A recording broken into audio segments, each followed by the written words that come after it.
So there is no surprise. I've talked about them many times, but probably what I believe are the most undervalued modern Ferraris are the 550 Barchetta. We're very lucky right now to have two with us, and they're not just any 550 Barchettas. They originally produced 448 cars for the world. They were all numbered. These happen to be potentially two of the best in the world.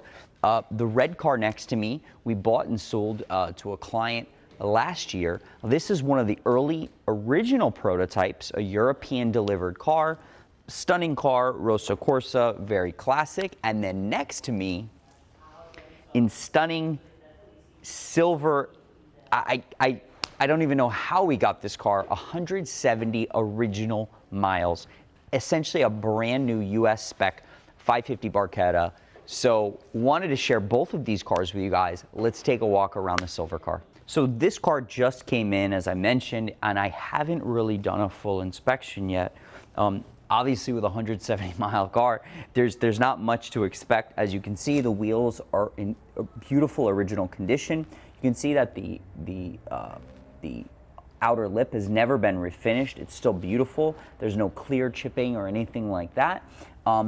Tires look like they've just been replaced, which is good. I would never drive one of these cars on original tires. And the interior is very, very nice. Now, the one major thing with this car, and I don't know if you guys remember, in our F50 restoration video, we talked about these dashes. Now, this is almost identical material to the F50 cars. All of the 550 Barchettas look like this. It's just disintegrated over time. So we're gonna redo this. We have the original material for this. We're gonna redo this center console. This is all the same material. And even you can see it's not about light, because even in areas where light would not reach it, it still has disintegrated. So we have to redo all this, but everything else is really nice. All the switches are beautiful condition. The leather's stunning. I mean, it's still new and supple. It's not shiny, or it doesn't have a lot of oil on it. And then all of the carbon features are still nice. They aren't discolored. Original radio, as you would expect with a 170 mile car. And let's take a look at the accessories and the rest of the car. Here's the manual rear trunk pull for a 550 Barchetta. And these, now some of these cars came with the optional, they actually had helmets, which were used in some of the early press. Very cool. We'll actually check out the helmets on that car. This car does not have the helmets, has its original seat covers. It has its original cover and all the original tools, books. It looks like we've got, let's see. So very cool. One of the original letters from Ferrari inviting a client to purchase a 550. It looks like we've got two sets of clickers. That's the valet clicker. And we've got the original books and original window sticker as well. Originally $259. Not really many options on these cars. I mean, they pretty much came stock. This has the large seats with silver stitching and the roll bars in leather with silver brakes. So again, nothing, no crazy options. I've actually seen a few of these cars.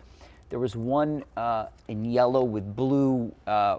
In a couple US cars, you can actually find them with the comfort seats. So like a Daytona seat versus the race buckets. I think the race buckets, they really match this car and they look great.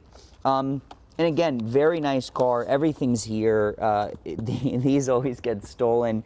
The Ferrari flashlight with its an original books, and that is the useless top for a 550 Barchetta, which I would not recommend anyone put on the car. They look horrible, and I think they're only good for 50 or 60 miles per hour.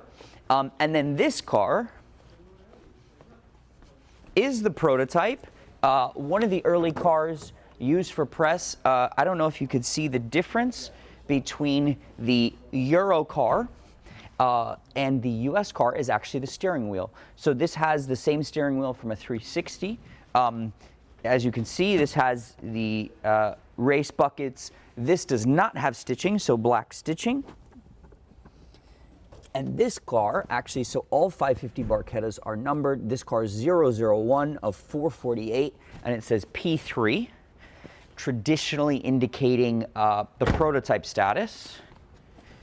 And let's see, so this car, there we go.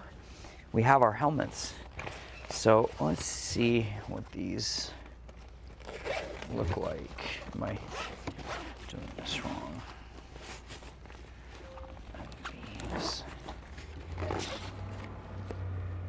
I mean, how cool is that?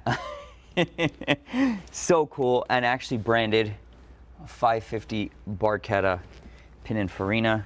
So very, very cool. I love these cars. I think, listen, they're numbered, they're limited, they have essentially no roof. So these represent a very important part of modern supercar history because they really are the last, think about it, the last manual front engine V12 open roof of its kind, with the exception of a 550, 575 Super America manual. And let's face it, I mean, that top is just horrible. I hate to say that. I'm not a huge fan of the Super America top. They're very cool cars, don't get me wrong, and I love 550s and 575s, but to me, this is the ultimate.